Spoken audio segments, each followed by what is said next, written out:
Hello, welcome to a new tutorial presented by the SHR. It will be on chemical bonding. Reference Cambridge International AS Chemistry by Laurie Ryan and Roger Norris. Hello, welcome to this new tutorial on chemical bonding. In this, we are going to visualize the learning outcome, which are described the different types of bonding using dot and cross diagram. We have ionic bonding, covalent bonding, and coordinate bonding. This is inside covalent bonding. Then we have explained the shape of bond angle in different molecules that we have. We have tetrahedral shape, we have pyramidal shape, linear, trigonal, bipyramidal. We have non-linear, we have the octahedral, we have trigonal bipyramidal, we have trigonal planar. This is trigonal planar shape. This is trigonal bipyramidal shape. This is pyramidal shape. We have octahedral shape. So describe the covalent bonding in terms of orbital overlap and all that. So we have the different points that you need to explain the shape of a bond and bond angle in 18 and use to predict the shape of the different bond angle similar molecule. Explain the term bond energy, bond length, bond polarity, and use them to complete the reactivity of covalent bond. Describe the intermolecular force based on permanent and induced dipole by hydrogen bonds and metallic bonding. We have described the interpret and predict the effect of different types of bonding on physical property of substance and deduce the type of bonding present formed. Okay, now let's see the types of bonding. So you need to know that we have different main types of bonding. With this bonding, we need to know that these different bonding have different intermolecular forces. There are several intermolecular forces. There are three main intermolecular forces, which are van der Waals forces or the temporal dipole forces. We have permanent dipole forces, and we have hydrogen bonding. These are the intermolecular forces which account for the different physical properties of the known metallic substances. So now we have covalent substances. So now we have different bonding. We say that what is chemical bonding first? Chemical bond is an electrostatic force of attraction between two atoms which has been formed due to a sharing of electrons, gaining or losing of electrons, and also gaining or losing of electrons. This is a chemical bond. So now what is an ionic bond? An ionic bond is an electrostatic force of attraction which is formed between two metal ions, that's a cation and an anion, due to the losing of electron from a metal ion, that is the losing of electron from metal atom to the gaining of electron by a non-metal atom. So that's an ionic bond. So now in this case, we take an example in the case of a dot and cross diagram. The dot and cross diagram, we have sodium and we have chlorine. We see that electron is going to move from this sodium atom and it's going to enter into chlorine atom, and it's going to see you are going to have different ions. So you are going to have 2:8 as being electronic configuration, the simple electronic configuration of sodium, and you have 2:8 as a simple electronic configuration of chlorine. So you are going to have this as your diagram, as your dot and cross diagram. So for magnesium, you have magnesium and oxygen. So magnesium is going to give 2 electrons to oxygen, and oxygen is going to receive the 2 electrons. You have this dot and cross diagram. So for calcium, you see calcium and chloride, and this is magnesium and oxygen. So calcium and chlorides in the dot and cross diagram, calcium is going to give 2 electrons so it's going to give 1 electron to chlorine, another electron to another chlorine atom, and we are going to have this dot and cross diagram. So this is what we have. Then the next diagram we have is a covalent bond. A covalent bond, you have different covalent bonds. You have simple covalent bonds and you have dative covalent bonding. In a simple covalent bonding can be divided into 2 types. You have single, double, and triple covalent bonds. In a single covalent bond, you have a sharing of 1 electron with another atom. So example, in chlorine molecule, we have 2 chlorine atoms which are going to share electron as such in order to be stabilized inside 1 molecule. So this is a dative, this is a simple covalent bonding. A simple simple covalent bonding. So on this, we are going to have hydrogen that's going to bind. We have methane that also form a single covalent bond which will bind as such. We have water which is going to bind as such and to give this molecule. So you have different ammonia is going to bind with 3 and it's going to form this. You have hydrogen chloride is going to bind with 1 and form this.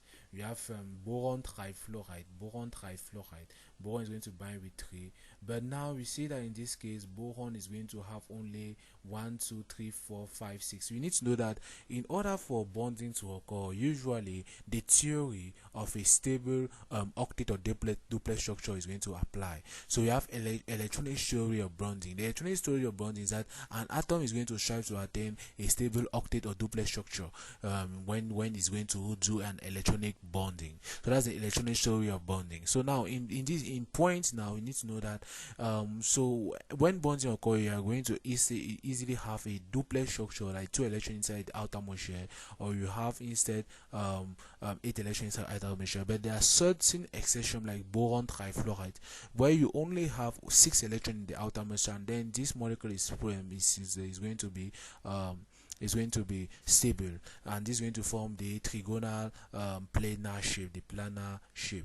We also have this sulfur. Sulfur has an expandable octet structure, and this is why it's capable of taking 10 to 12 electrons in its outermost shell. So that's 1, 2, 3, 4, 5, 6, 7, 8, 9, 10. This is 10 electrons in the case of sulfur hexafluoride. In sulfur hexafluoride, it's going to take 10 electrons. In sulfur dioxide, you need to put in mind sulfur dioxide. Sulfur dioxide is going to share 4 electrons with each of the oxygen atoms, and it's also going to have 4 electrons itself. You need to know that sulfur is a group 6 element. So sulfur is a group 6 element. Sulfur is a group 6 element, and so this sulfur, you see that it's going to have 6 electrons outermost shell. So when it's going to do one bonding with an oxygen atom where it has 4 electrons, so you share 2 electrons and to one oxygen atom, and share 2 electrons with another oxygen atom, it's going to remain with 2 electrons again. So in sulfur dioxide, that sulfur dioxide, the structure of oxygen of the sulfur when that's going to be formed is going to have 10 electrons in its outermost shell. It's going to have 10. The sulfur is going to have 10 electrons in outermost shell in sulfur dioxide, and in sulfur trioxide, we see that it's going to share 2 electrons. So it's going to share 2 electrons. It's going to have 4 electrons with one oxygen atom, 4 electrons with another oxygen atom, and 4 electrons with another oxygen atom. So 4 plus 4 plus 4 is going to give 12. So sulfur can also have an expanded octet and duplex structure, an expanded octet structure where you have 10 electrons in sulfur dioxide, or even 12 electrons in sulfur trioxide. Those are the points to note. So in this sulfur, it's going to have 10 electrons in outermost shell, sulfur hexafluoride, and this sulfur hexafluoride forms a trigonal bipyramidal. So in trigonal, we have trigonal planar, we have trigonal bipyramidal shape. So these are the different diagrams that you have. You also have a multiple covalent bond, like in double covalent bond in this 18. So you have molecule where you are binding, and you have this double covalent bond in carbon dioxide. So these are the points to note.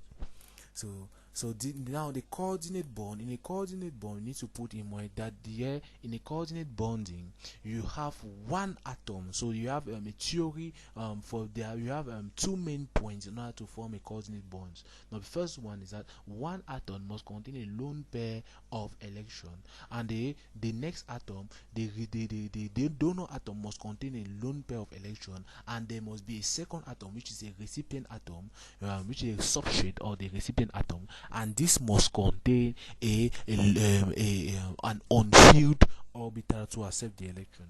So in this case, you have ammonia plus hydrogen. This hydrogen has no electron in outermost shell, so now ammonia comes and is going to give this electron and makes a total makes all of them to be positively charged. So this is what happens in this coordinate bonding. So now let's visualize the next point, which is the bond length and the bond energy. So we need to know again the shape of the different atoms. You need to know that this hydrogen is going to be something like linear or non-linear shape. The next one is methane. Methane is going to be tetrahedral shape, and this tetrahedral shape has an angle of 155 degrees different. So let me visualize the angle. Okay, so this is a tetrahedral shape. Now the different angles are 109.5 degree. This is the water is a V shape or the bend shape. Angle is 105 degree. This is ammonia. The angle here is 107 degree. Hydrochloric acid is this is a linear shape. Angle is 120 degree. Boron trifluoride. This is a planar shape. Angle is 120 degree. This is 180 degrees. 120 degree instead. And sulfur hexagonal. This shape is octahedral shape and different angles here are 90 degrees. So we are going to see all these angles and different shapes in the valence shell electron pair repulsion theory. So now we are going to visualize the next one. We've seen the dative covalent bonds. Now let's see what's the bond length and bond energy. So in the general, double bond are shorter than single bond. That's why you have to know. Double bond has a greater energy, a greater stabilization compared to single bond. And single bonds are also going to be shorter than and double bonds are going to be and triple bonds are going to be shorter than double bonds. So generally, this is because double bond have a greater quantity of negative charge between two atomic nuclei. Have a greater quantity of negative charge between two atomic. There's a greater electronuclear interaction with a double bond compared to a with a double bond compared to a single bond. The greater force of attraction between the electron and the nuclei pull the atom closer to them together. So this results to a stronger bond where we measure the strength of the bond by bond energy. We have different bond energy that we have. So now let's visualize here. We need to know that this carbon to carbon bond has a bond energy of 305 and a bond length of 0.54. This carbon to carbon single double bond has 610 and this carbon single bond has that and that and that and that. They say that the bond energy is very high and diameter is smaller compared to the one which is single bond.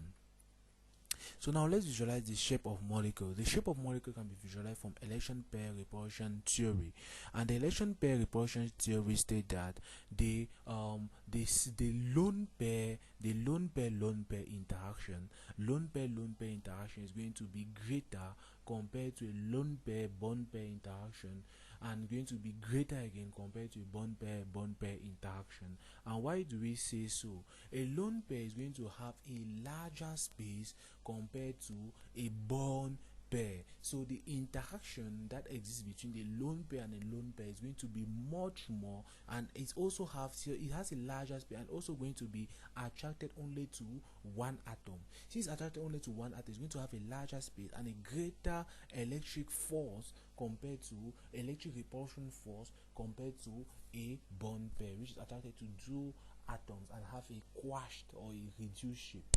So this is what makes the electron pair repulsion theory. The lone pair interaction is going to be greater than a lone pair bond pair interaction, which is going to be greater than a bond pair interaction. So now let's see, in methane you're going to have a tetrahedral shape that all the angles are going to be 109.5. While you see in this case of ammonia, you also have a lone pair. All of them have the octahedral shape. So this one has an octahedral shape. This one has all of them have the octet structure. Carbon is going to have an octet structure. That is 8 electrons in outermost shell. Nitrogen is going to have 8 electrons in outermost shell. Oxygen also have 8 electrons in outermost shell. But their shape are all different. Why?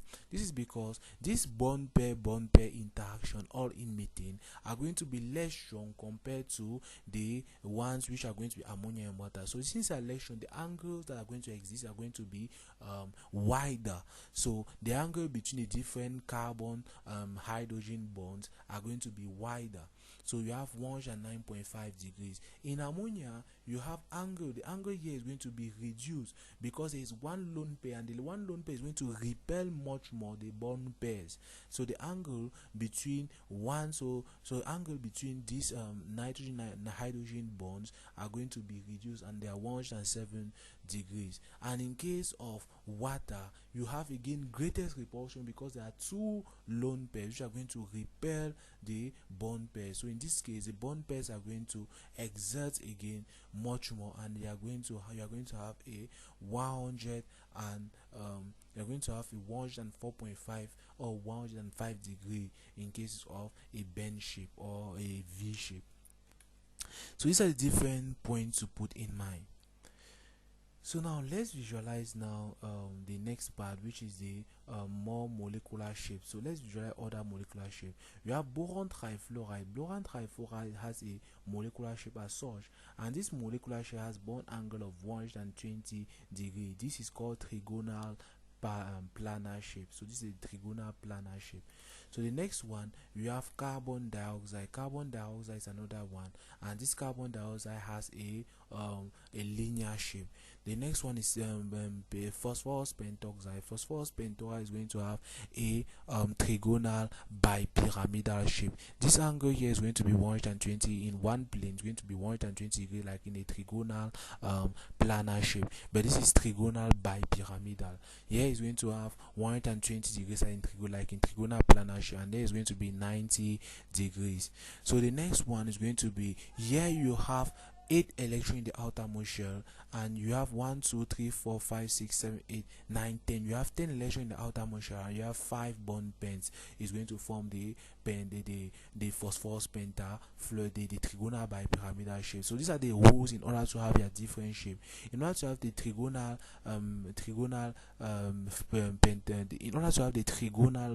planar shape, you must have 1 2 3 4 5 6. You must have 6 electrons in the main bonding atom, and then you have 3 bonds that it is going to form. In order to have a linear shape, you must have 8 electrons in the main bonding atom, or 2 electrons in the main bonding atom, and then you have 2 bonds. In order to have water, like you have a V shape, you must have 2 electrons, and then you should have 2 lone pairs. In order to have the pyramidal shape, you must have 3 bonding electrons and 1 lone pair. And lastly, in order to have this tetrahedral shape, you must have all the bonding electrons and 4 bonding pairs. So these are the points to note.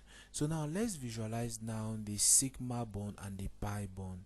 We need to know that what a single covalent bond, we have different interaction with sigma and pi bond. A sigma bond, an S and S bond, is capable of forming a molecule of hydrogen. So this is S and S forming a sigma bond. So you see that the sigma bond is going to be stronger than a pi bond, because the electrons are going to be closer to the bonding the bonding nuclei. Electrons are closer to the bonding nuclei. So this is what the sigma bond is. It's formed between 2 s orbitals which are being bonding together. Now this sigma and pi bond come in existence because of the fact that there are many subshells inside atoms. So when you have atoms which are binding, the electrons which are binding can bind from different subshells. When electrons from S subshell bind together, they are going to form a sigma bond. We also have different rules for sigma bond formation. Okay, a X, let's say that this is a px orbital. A px orbital which is being oriented as such is going to bind again with an s orbital to form again another sigma bond. And 2 px orbitals are capable of also binding again together to form another sigma bond. And now the pi bond is going to be formed when you have a py and a pz orbital which are being bonding together. And here we are going to have this is acceptable way of writing molecular orbital forming pi bonds. The pi bonds, you have electrons are going to be further away to their bonding nuclei. So in this case, the pi bonds are going to be less stable compared to the sigma bonds in the bonding electrons. So these are the points to note. So in case of in ethane, you all have sigma bonds because this carbon and carbon are binding together via an s orbit. So the s orbital of one is binding, so all of them are going to be sigma. We have pi bonds here. You have pi bonds. Pi bond is formed when you have interaction between p orbital and an s orbital. So p atomic orbital, a p atomic orbital and an s orbital from hydrogen is going to form sigma bond. A p orbital from carbon and a modified p orbital from another carbon is going to form also an s orbital. So in this case, we are going to have this p orbital, these different orbitals which are going to bind with hydrogen. All of them are going to be sigma bonds, but in a double bond you are going to have pi bonds, and this one pi bond is going to be formed, so in a double bond. So that's the point to note. And another point to note here is also noting the point of hybridization. We need to know that hybridization is going to occur when you are forming this ethane and these different molecules inside organic chemistry. And hybridization is the movement of electrons to a higher energy orbital in order to form similar orbitals which have the same energy, which they are in order to form similar orbital with the same energy. That's hybridization. So a hybrid orbital and an s orbital is going to bind together in order to form a pi bond. So hybrid orbital and s orbital bind together to form a pi bond. Why you don't have any hybridization in case where where you have ethane, in case of 18 here, there's one point where it's not hybridized. These are the points to note. The last one is metallic bonding. So in case of metallic bonding, you realize that one electron is going to move out of each of the metal atoms and is going to form metal ions which are going to interact with electrons inside the metal space. So this sea of electrons is going to be what is involved in the metallic bonding. So these are the points to note. Now, intermolecular forces, you have different intermolecular forces. As initially said, we have van der Waals forces, we have permanent dipole, van der Waals temporal dipole, and induced dipole force, and we have hydrogen bonding. So these are different forces. You need to know that van der Waals forces are less powerful than permanent dipole, which are less stronger than hydrogen bonding. And we have another point again, electronegativity. What is electronegativity? Electronegativity is the ability of an atom to pull bonding electrons towards itself in a bonding atom. So that's electronegativity. We need to know that bromine is less, so increased electronegativity. We need to know that bromine is going to be less electronegative than chlorine, which is less electronegative than nitrogen, which is less electronegative than oxygen, less electronegative than fluorine. And that is why nitrogen, oxygen, and fluorine are the only three gaseous and only three non-metal atoms which are capable of forming hydrogen bonds. And hydrogen bonds is the strongest intermolecular force interaction which exists in Earth. So these are the different points. So now we have a polarity of the bond. The polarity of the bond comes due to the dipole moment that is formed due to the electronegativity. Example, hydrogen and chlorine. Chlorine is highly electronegative than the hydrogen. So you see that it's going to be, this is a polar bond. So you are going to have dipole moment oriented toward chlorine. So dipole moment here is going to be oriented toward the negative direction, one which is much more electronegative. So you have dipole moment oriented towards chlorine. Now you have here, in this case, you have a carbon tetrachloride. You have dipole moment oriented always toward the opposite direction, and all these dipole moments are going to cancel out, and this makes carbon tetrachloride being a non-polar molecule, because all the dipole moments are going to cancel out in the different direction. And this is also the same here. So dipole moment is going to cancel out in this here is not going to cancel out. You need to know that the CH3, that's a methyl group, has a capacity of electron donor. This is because the hydrogen has a lesser electronegativity compared to carbon. So carbon is capable of pulling electrons toward itself, and this makes the CH3 to have a donor effect to this other one, and this one is going to pull electron chlorine and thus producing a dipole moment as such. So this is what to visualize on this point here, dipole moment. So you have the different dipole moments. C is going to pull, so you have a delta minus, set the different dipole moment. And now you need to put in mind that when they are placed in an electric field, the electrons, you see that they are going to follow the dipole. These molecules are capable of moving in an electric field because of their dipole moment. So now the next one is hydrogen bonding.